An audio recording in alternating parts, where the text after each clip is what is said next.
Now, just as we learned that relations can have certain interesting properties, symmetry, anti-symmetry, reflexivity, transitivity, and partial order, those are the 5 we talked about, it's also true that functions can have certain special properties. And there are 3 of them that we're going to talk about. One is called injective, one is called surjective, and one is called bijective. Those are the 3 properties that functions can have. And just like with relations, they're kind of rare to have, right? If you just look at your average Joe function out in the wild, it's going to be none of those 3 things. But nevertheless, certain functions have these important properties of being injective or surjective or bijective or more than one, and we're going to talk about what those mean. So let's start with injective. A function is injective if it has the functional property also in reverse. Okay? So you'll recall that in order to be a function at all, it must be true that for a given input, there can be only one output assigned, right? It's not even a function unless that's true. It would just be an ordinary relation. So we know that every input goes with only one output. Now, for certain functions, the reverse is also true. The same output cannot go with more than one input. So maybe not only is it the case that every baseball team plays in only one city, which is certainly true in real life, but maybe it's the case that every city has only one baseball team in it, which is not true in real life, because we know that Chicago and New York each have 2 teams. But if a function is injective, that's another way of saying that it has the functional property in reverse. Every x goes with only one y, and every y goes with only one x. If you remember back in grade school, you probably talked about the vertical line test when you thought about functions, right? And that's simply because if you have a function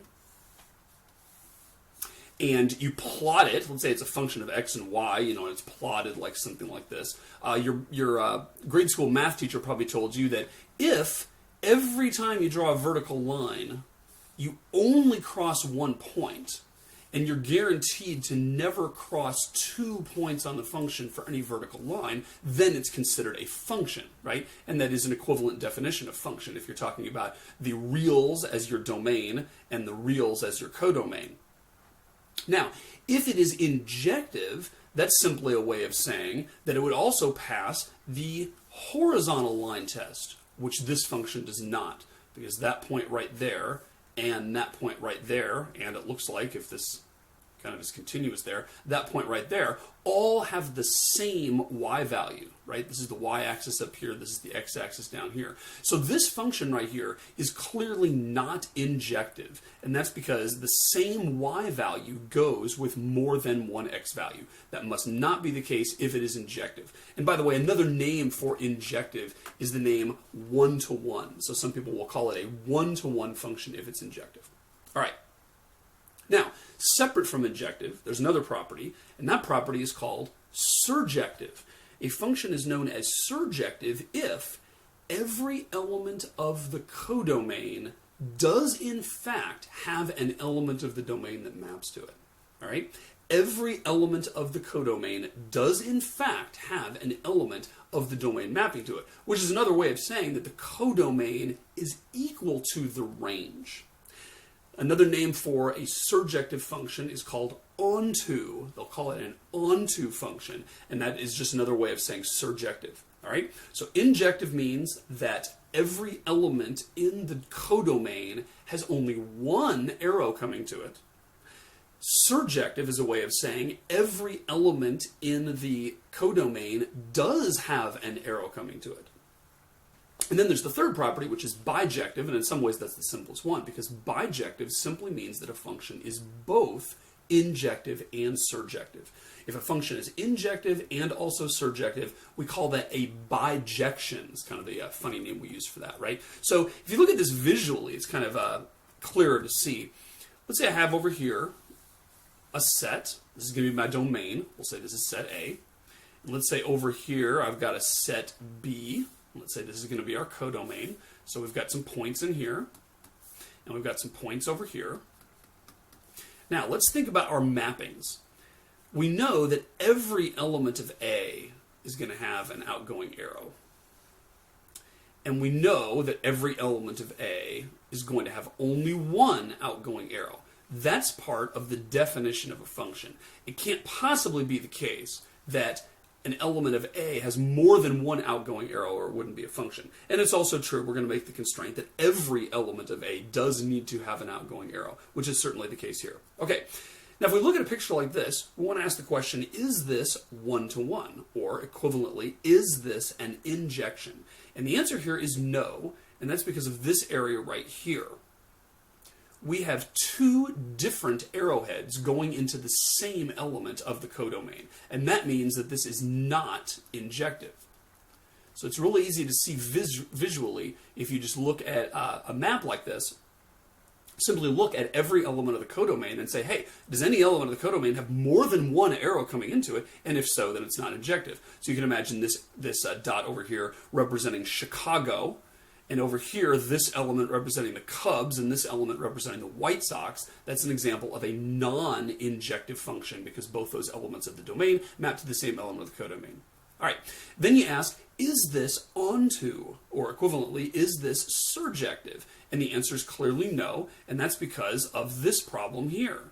I've got several points over here in the codomain which do not have any incoming arrows. Therefore, those points are not reachable. They are not part of the range of this function, and therefore this function is also not surjective. And obviously it's not bijective because it's neither injective nor surjective, right? So the only way anything ever comes out to be bijective is if, first of all, the domain and the codomain have the same cardinality. And if you think that through, you'll realize that's the case. There's no way, if one of them has a different number of points than the other, that it could possibly be bijective. And we'll look at that in a little bit later with some more examples. But if every point in the domain goes to a point in the codomain, and every one goes to a different point, and every point is covered, right here, this is definitely a bijection. So bijection, because it's both injective and surjective, has all our bases covered. Every single one goes to its own element of the range, and every element of the range is covered.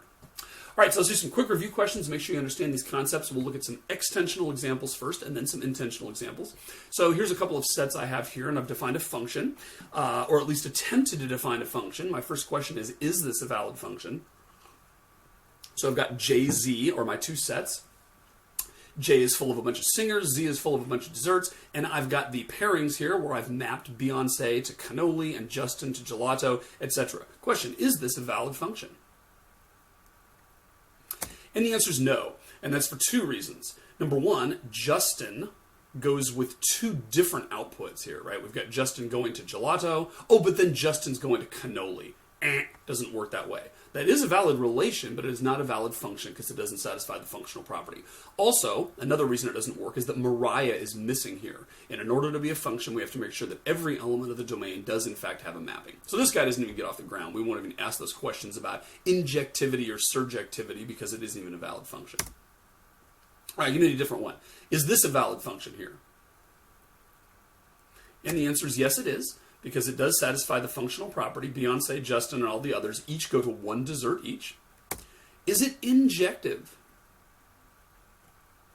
And the answer is no, and that's because Beyonce and Mariah both go to cannoli. So it is functional forwards, but not functional in reverse. In other words, I could say, what dessert does a particular singer go with? And I would always get a certain answer. But if I say, what singer does a particular dessert go with? I'm not always going to get a well-defined answer. In particular, if I say, what singer goes with cannoli, the answer is ambiguous. And in fact, you can think about it, if there's more elements in the domain than the codomain, it can't possibly be injective, right?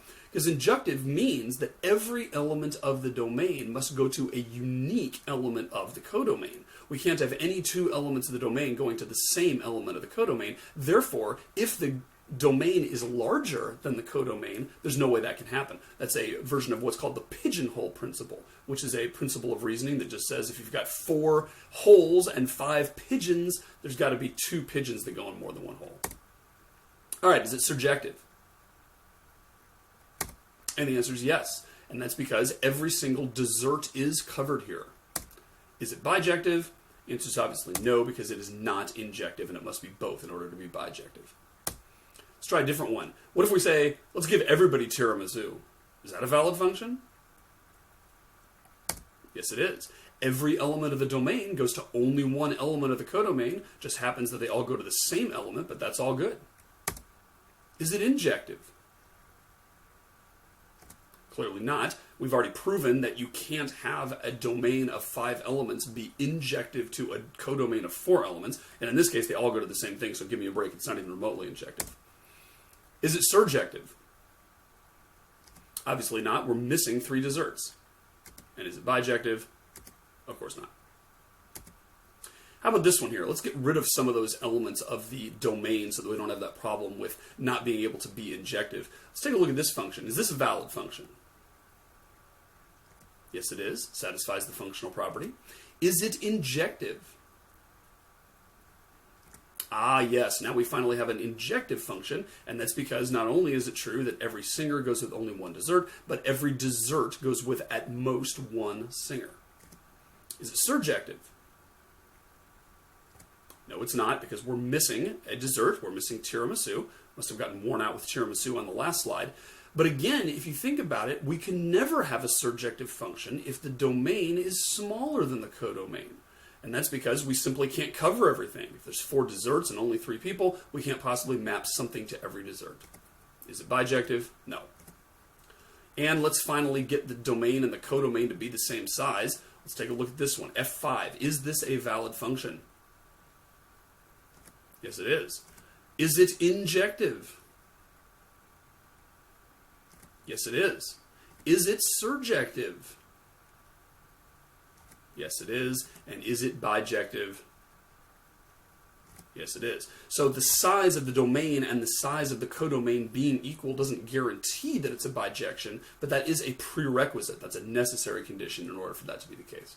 All right, let's switch gears, literally, and let's look at some intentionally defined examples. So I've got some sets here. C is the set of all cars in Virginia. L is the set of all license plates that are active in Virginia.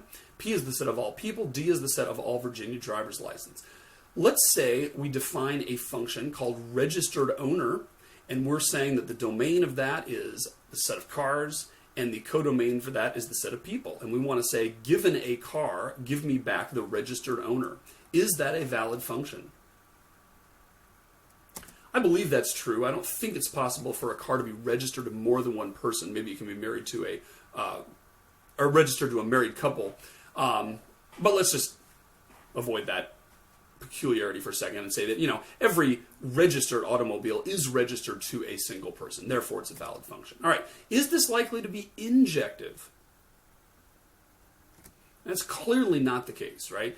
Every car is registered to only one person, but that certainly doesn't mean that a person can't have more than one car. You could have 2 or 3 cars all registered to the same person, and therefore this is not going to be injective. Is it surjective? Answer, that's also no, and that's because not every person has a car. Just because every car is registered to only one person doesn't mean that some car is registered to every person. There are many people who are left out. And is it bijective? Obviously not, because it's neither injective nor surjective. Next example, has reported to the police. So I've got a function here that says if you give me a person, I will give you the license plate that person has reported to the police. Is this a valid function? And the answer is no, it's not. Because obviously not every person has ever reported some license plate to the police. I know I've never done that. I've seen it on a lot of cop shows, but I've never done it myself. And it's also true, I'm sure, that if you report some license plate to the police, that, you know, someone was a hit and run or something like that, you could also report a different one later. So it's not only is it the case that not every P has a mapping here, but some P's have more than one mappings. Therefore, this isn't even a valid function. Next one, license plate. If you give me a car, I will give you the license plate of that car. Is that a valid function? Yes, it is, because a car cannot have more than one license plate, and every valid car has to have a license plate. I suppose cars that are being driven illegally don't match that criteria, but give me a break. We're going to be within the bounds of the law here. Is it an injective function? Yes, indeed. And that's because not only is it true that every car has a license plate, every license plate has only one car. You couldn't possibly have two different cars that had the same license plate unless there was some evil shenanigans going on. Is it surjective? Yes, it is, because not only does every car have a license plate, every license plate has a car. Let's say that's the case. Maybe it's true that there are certain license plates kind of being stocked up at the DMV that have not been assigned cars yet, but I'm sort of saying that L is the set of all active Virginia license plates here, so we're not counting those. And then is it bijective? And the answer is yes. So this one, if you looked at it as a picture, it would look like that last picture I drew with all those blue squiggles. Every single thing in the domain goes to one thing in the codomain, and no two go to the same thing. Last one, license owner. This is a function where you give me a driver's license, I tell you what person owns that driver's license. Is that a valid function? Yes, it is, because every driver's license can only go with one person. Is it an injective function? Yes, indeed, because not only does every driver's license go with only one person, every person can have only one driver's license. They'd cancel your old one if you got a new one. Is it surjective? Answer to that is no, because although every driver's license goes with one person, not every person has a driver's license. In particular, people under the age of 16 don't, and other people besides. And is it bijective? Obviously no, since bijective is simply a way of saying it's surjective and injective. So great. Thanks for your attention. Congratulations on getting to the end of episode 3, and take care until next time on All the